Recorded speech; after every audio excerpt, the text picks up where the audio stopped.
而且很奇怪的一点啊，这样我不知道你们注意到没有，就是针对于赵家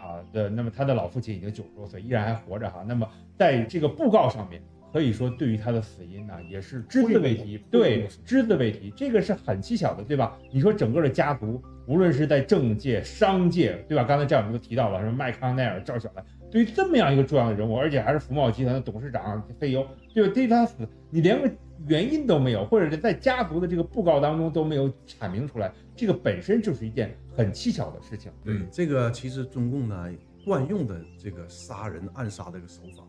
它已经沿用了几十年、上百年，而且他现在用高科技手段就可以进行暗杀。他现在控制的媒体都已经鸦雀无声。比如说在王建之死的时候，那就是鸦雀无声，就是一个财经报道就出来了。那么过去的手法又用到了现在这个赵安琪身上，这是同出一辙，这并不奇怪，只是说因为我们爆料革命战友，我们太早了解了七哥的爆料，我们才能看透看清楚。但是无论是前有这个金链男王建拍照史，今有银链女赵安琪车祸史无论你是铁链女还是银链女还是金链男，你的脖子上套的都是随时随地绞死你的链子而已。所以说跟着共产党与魔鬼为伍，最终一定是会快速跑进火葬场。